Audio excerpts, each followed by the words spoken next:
Bonjour les amis, alors j'espère que vous allez toutes et tous bien. Ça fait vraiment un bail qu'on ne s'est pas vu, hein, à part pour des petites vidéos de la pleine lune que je vous ai faites et des vidéos hommages aussi. Et me revoilà pour un nouveau sujet aujourd'hui. Donc comme vous avez pu le constater dans le titre, je vais vous parler aujourd'hui de la Willis Stover à Chicago. Ça change un petit peu de décor, un petit peu d'ambiance et de thème. En tout cas, vous, je vous ai demandé si ça allait bien. Pour ma part, je me remets gentiment de mon accident, toujours. Mon pied me fait un petit peu moins mal. Voilà.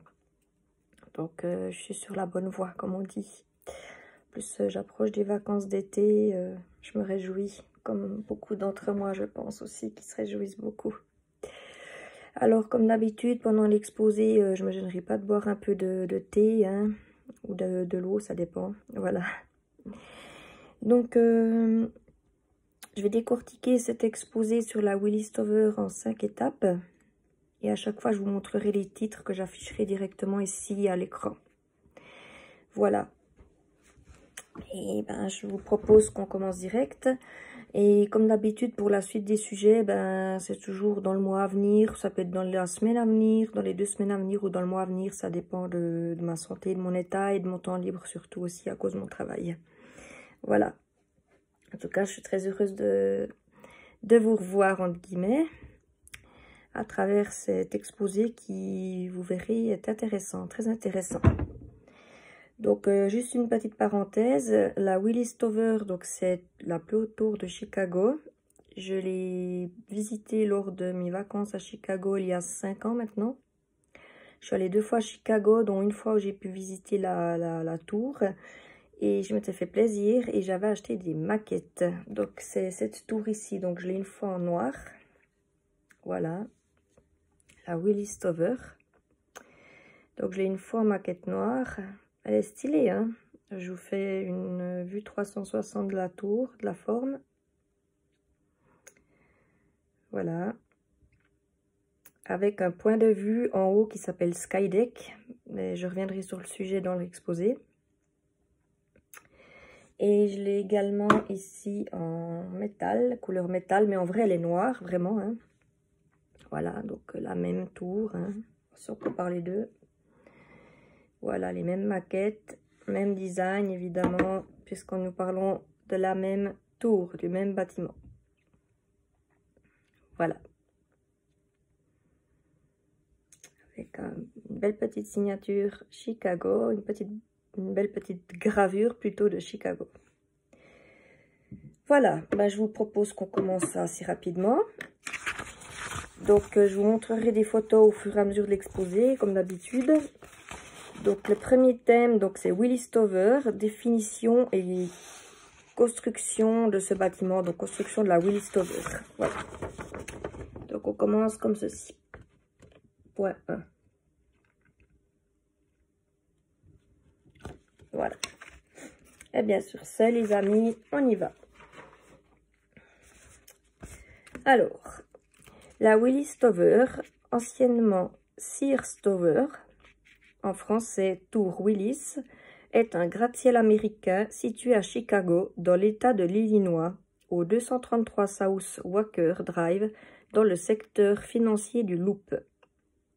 Achevé en 1973 et œuvre de l'architecte Bruce Graham, il a été le plus haut immeuble du monde pendant 25 ans et des États-Unis pendant 40 ans, avant d'être dépassé en 2013 par le One World Trade Center à New York.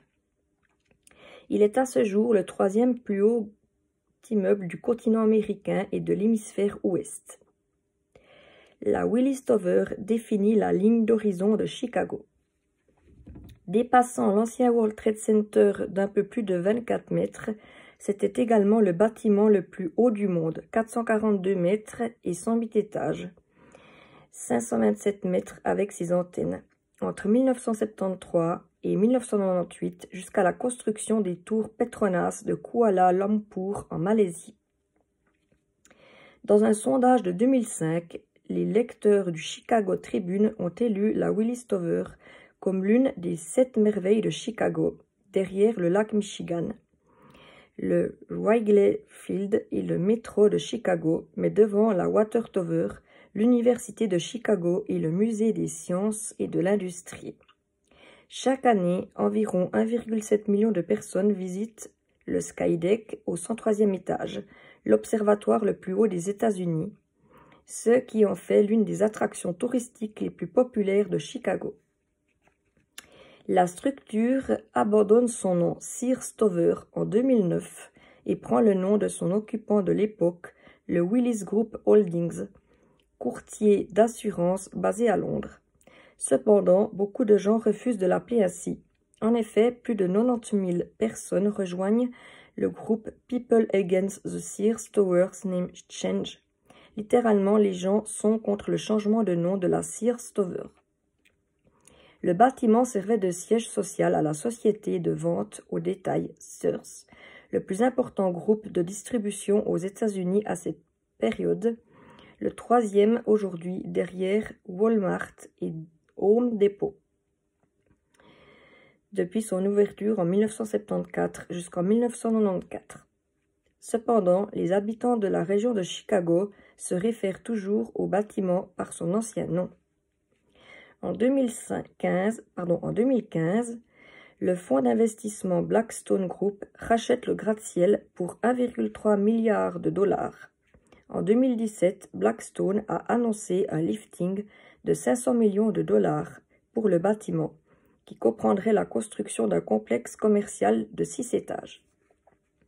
En avril 2018, le plus grand locataire de l'immeuble est la firme United Airlines qui a déménagé son siège social du 77 West Walker Drive, alors appelé United Building en 2012, et occupe actuellement environ 20 étages.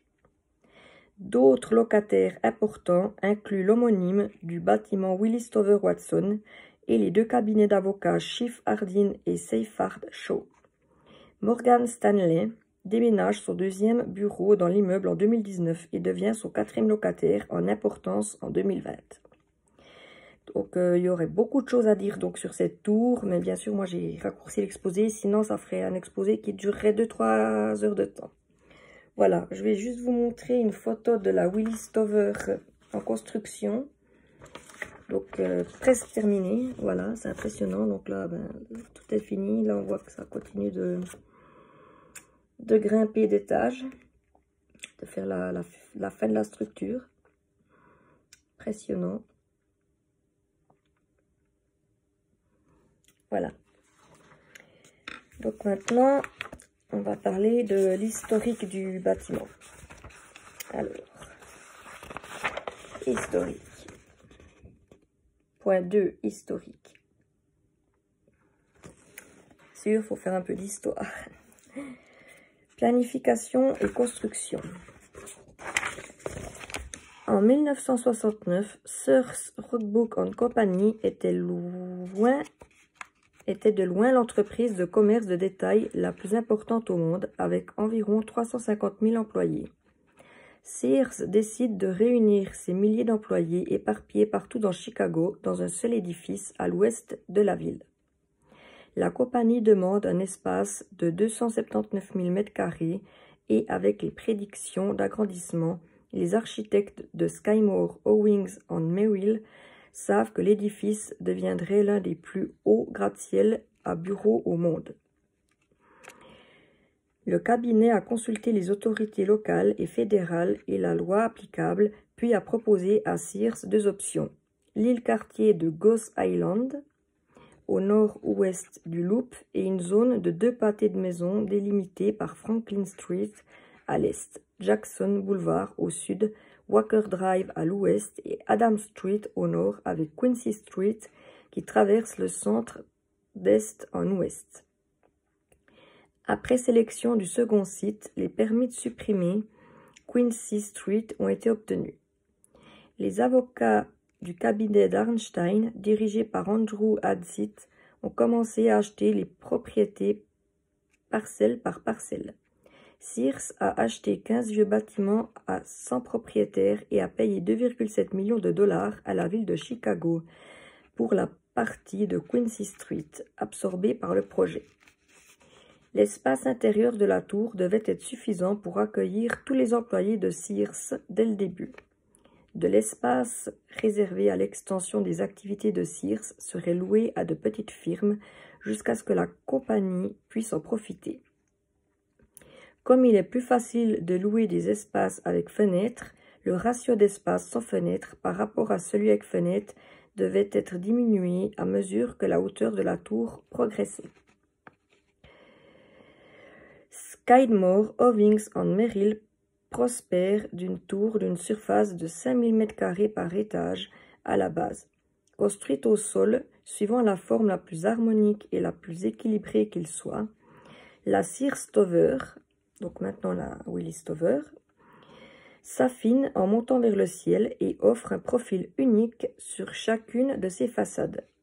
Cette masse découpée de 225 000 tonnes paraît dans son esthétique soudainement légère et s'imprime avec plus de force que les tours monolithiques de type briques de lait, construites à l'époque et identiques, quel que soit leur nombre d'étages. Chaque étape de l'immeuble semble le reproduire dans sa totalité, mais en miniature. De la base au sommet, la verticalité des façades forme un mur rideau lisse et vitré, typique du style international. Des bandes noires apparaissent sur la tour au niveau des 29e au 32e étage, du 64e au 65e étage, du 88e au 89e étage et du 104e au 108e étage. Ces éléments sont des persiennes qui permettent la ventilation du bâtiment en faisant entrer et évacuer l'air. Elles sont construites de lames rétractables et de cadres faits d'aluminium extrudé. Les étages situés à ces niveaux ne sont pas composés de bureaux, mais de locaux de maintenance de la tour. À mesure que le temps passait, la hauteur de la Sears Tower augmentait sans cesse, dû au plan optimiste de Sears. Elle dépassa la hauteur des tours du World Trade Center à New York, qui étaient à ce moment-là en construction. Donc les tours jumelles, bien sûr. La Federal Aviation Administration, la FAA, imposa une limite par une réglementation sur les immeubles de grande hauteur pour protéger le trafic aérien, la ville de Chicago étant desservie par 2 aéroports internationaux, tous deux situés sur le territoire municipal. Un milliardaire voulant construire une tour de plus de 500 mètres à Las Vegas fut aussi confronté au même problème de restriction en novembre 2007. La tour fut entièrement financée par l'entreprise Sears, qui décida de finir la construction en posant 2 antennes sur le toit de l'édifice pour permettre la diffusion de chaînes télévision locales ainsi que de certaines stations de radio de la région chicagoane. Je m'excuse, je bois un tout petit peu.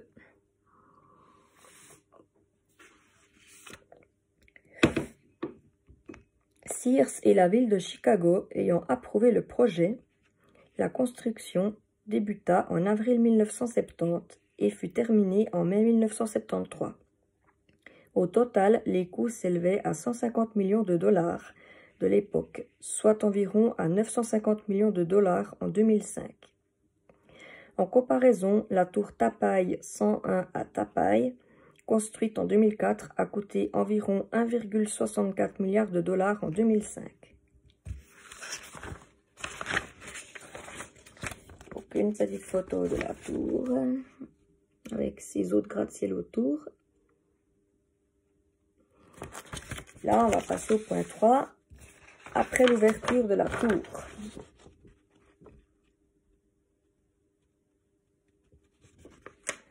Je me permets juste de boire encore un coup. En tout cas, c'est très intéressant et moi, je suis fan des gratte-ciel, des tours, des bâtiments de grande hauteur. Voilà, donc après l'ouverture. Les prévisions optimistes de l'entreprise Sears quant à l'agrandissement de l'immeuble n'eurent jamais lieu. Autrefois, le rival de Sears était Montgomery Ward, dont le siège de l'entreprise était également situé à Chicago. Montgomery Ward Company Complex. Puis à cette liste s'ajoutèrent d'autres d'autres géants du commerce de détail comme Kmart, Kohl's et Walmart, qui surpassèrent tous la compagnie Sears. La fortune de Sears, Roebuck et compagnie a diminué durant les années 1970, alors que la compagnie perdait des parts du marché. L'administration de la compagnie opta pour la prudence. En février 1982, 2 antennes de télévision ont été ajoutées à la structure, portant sa hauteur totale à 1707 pieds, soit 520,3 mètres. L'antenne ouest a ensuite été étendue, portant la hauteur totale à 527 mètres le 5 juin 2000, pour améliorer la réception de la station nationale Broadcasting Company, donc NBC, locale. La Sears Tower est restée à moitié vide durant environ 10 ans alors que d'autres édifices de bureaux sortaient de terre à Chicago. Cette situation n'a pas profité au groupe autant qu'il l'aurait souhaité. Les dirigeants de Sears hypothéquèrent donc leur édifice emblème à la fin des années 1980. En juillet 1990, sans acheteur potentiel apparent, Sears a contracté un prêt hypothécaire sur la tour de 850 millions de dollars auprès de la compagnie d'assurance MetLife et d'AF Capital Management. En 1993, Sears commença à vider les lieux et en 1995, il l'avait complètement déserté, déménageant à Hoffman Estates, également dans l'Illinois. Dès lors, la Sears Tower changea plusieurs fois de propriétaire, mais Sears détenait toujours les droits concernant le nom de l'édifice jusqu'en 2009. En 1997, l'entreprise torontoise Trizek Properties, à l'époque locataire de la tour CN, a acquis les participations d'AEV dans l'immeuble pour 110 millions de dollars, en supposant un passif de 4 millions de dollars et une hypothèque de 734 millions de dollars. De bleu, ça en fait de l'argent. Trizek prévoyait que la Sears Tower atteindrait rapidement une valeur d'1 milliard de dollars.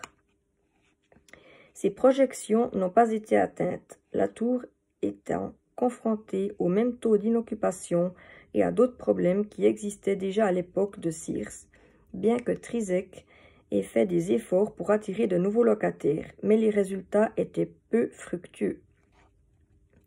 À la suite des attentats du 11 septembre 2001, 2 des plus gros locataires, Goldman Sachs et Merrill Lynch, ont immédiatement annoncé leur intention de libérer 27 870 mètres carrés d'espace et ont déménagé, craignant que la Willis Tower ne subisse le même sort que les tours jumelles du World Trade Center.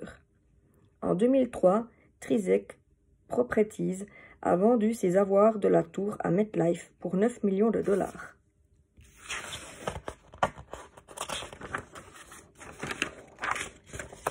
À ce jour, la Willis Tower représente toujours une destination de choix pour les entreprises américaines et du monde entier qui veulent implanter leur siège ou posséder des bureaux à Chicago.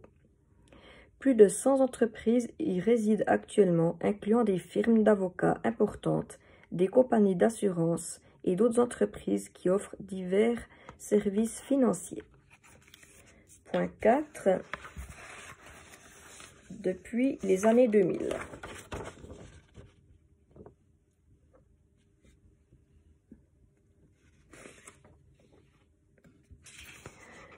En juin 2006, 7 hommes sont arrêtés par le FBI et accusés de conspiration visant à détruire la tour.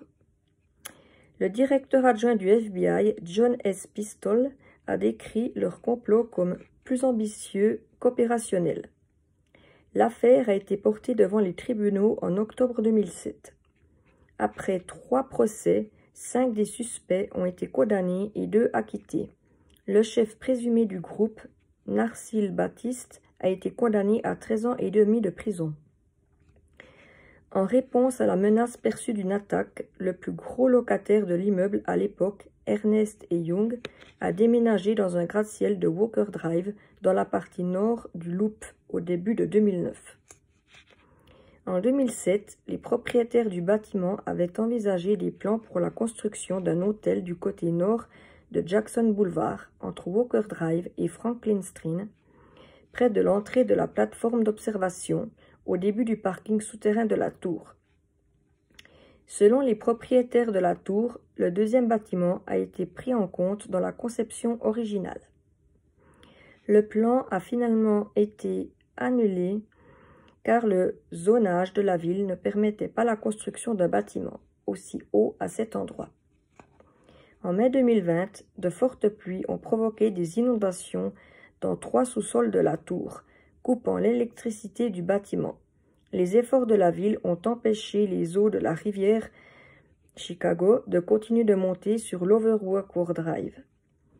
La ville a entamé un processus de pompage visant à baisser le niveau de l'eau afin que les équipes de ComEd puissent entrer dans les niveaux souterrains de la Willis Tower.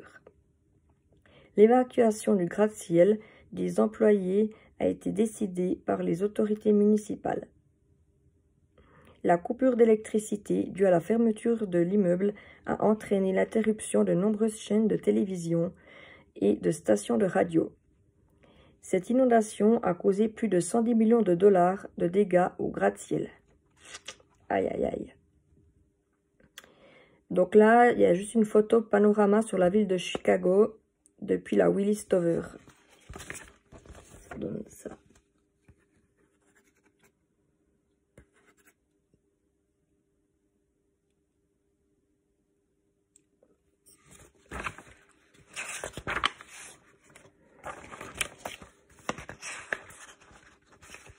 Ensuite, point 5 et dernier point, parce que je voulais vous dire les choses les plus importantes concernant ce bâtiment, cette tour. Après, il y aurait beaucoup de choses à vous dire, mais bien sûr, ça ferait une vidéo beaucoup trop longue. Et pour finir, on se lasse quand c'est trop long. Alors, Skydeck de la Willis Tower. Alors, Skydeck, c'est une vue en haut de la tour. Une vue impressionnante, je vais vous expliquer. Où lorsqu'on a les pieds, c'est du verre et on a l'impression qu'on va tomber dans le vide. C'est impressionnant, c'est magnifique. Donc je vous résume ce que c'est. En fait, c'est ceci. Bah, après, je vous montrerai d'autres photos. Voilà. D'ailleurs, si vous avez déjà vu des films ou des séries télévisées comme Chicago Fire, Chicago Med ou Chicago PD, il y a quelques acteurs, on les voit monter dans ce point de vue pour tourner des scènes romantiques. Là. Inauguré en 1974, le Skydeck est situé au 103e étage, soit à 412 mètres de hauteur. Il attire chaque année de nombreux touristes qui se rendent à ce point d'observation qui offre une vue imprenable sur les gratte-ciel de downtown Chicago, le lac Michigan et le reste de la ville. Je confirme, c'est vrai, c'est une vue imprenable. Il s'agit de la plus haute plateforme d'observation des États-Unis. Par jour de grand vent, les visiteurs peuvent sentir le bâtiment bouger légèrement. Les caissons en verre à 5 côtés permettent des vues dans toutes les directions et par temps clair, on peut voir à une distance de plus de 80 km, permettant d'apercevoir les plaines de l'Illinois, le Wisconsin et à travers le lac Michigan, l'Indiana et le Michigan. Les rebords mesurent environ 1,219 mètres de profondeur, 3,048 mètres de haut et 3,048 mètres de large. Les panneaux sont constitués de 3 couches de verre feuilleté de 2,5 cm d'épaisseur et stratifiés en une seule unité sans soudure. Les panneaux sont suspendus à un cadre en acier qui repose sur des rails, ce qui permet aux caissons d'être rétractés dans le bâtiment pour le nettoyage et l'entretien. Une équipe multidisciplinaire de l'agence d'architecture Skidmore, Owings & Merrill a conçu le design, créé les plans de construction, les éléments fixes et travaillé en étroite collaboration avec le constructeur des corniches mobiles en verre. Officieusement surnommés The Ledge, les caissons en verre du Skydeck peuvent supporter un poids d'environ 4,5 tonnes métriques et a été ouvert au public le 2 juillet 2009. Le 29 mai 2014, le sol en verre feuilleté de l'un des caissons s'est brisé alors que les visiteurs étaient à l'intérieur. Mais il n'y eut aucun blessé. Rassurez-vous, pour ma part, j'y suis allée une fois en 2015 et une fois en 2017. Donc, je n'ai pas été prise dans cet incident qui aurait pu devenir tragique. Il ne faut que 45 secondes pour atteindre ce niveau grâce à 2 ascenseurs spéciaux à grande vitesse. Il constitue l'une des principales attractions touristiques de la ville. En effet, selon le service municipal chargé des affaires culturelles de Chicago, environ 1,7 million de personnes se rendent au Skydeck chaque année.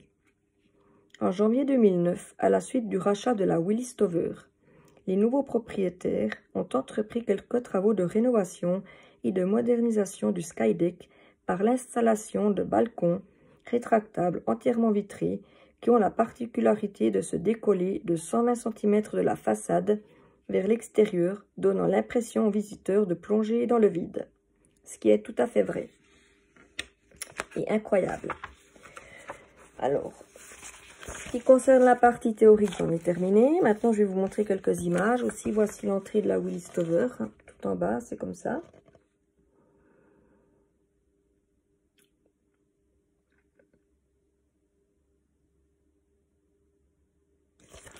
Voilà.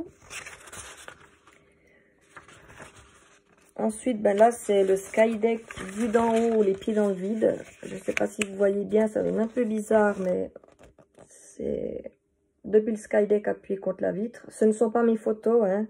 Si jamais, ce sont des photos d'internet. Je préférais montrer des photos d'internet parce que il y avait tellement une longue file d'attente quand je suis allée que les photos, j'ai laissé tomber. Et c'est 5 minutes de visite, même pas par personne. Ça dépend si on est en groupe ou tout seul, mais normalement c'est des groupes. Hein. Ce sont des groupes. Là, c'est la tour en construction, mais on la voit moins bien. Elle s'arrête là, de la Willis Tower, anciennement Sears Tower. On la voit moins bien que sur la photo de départ.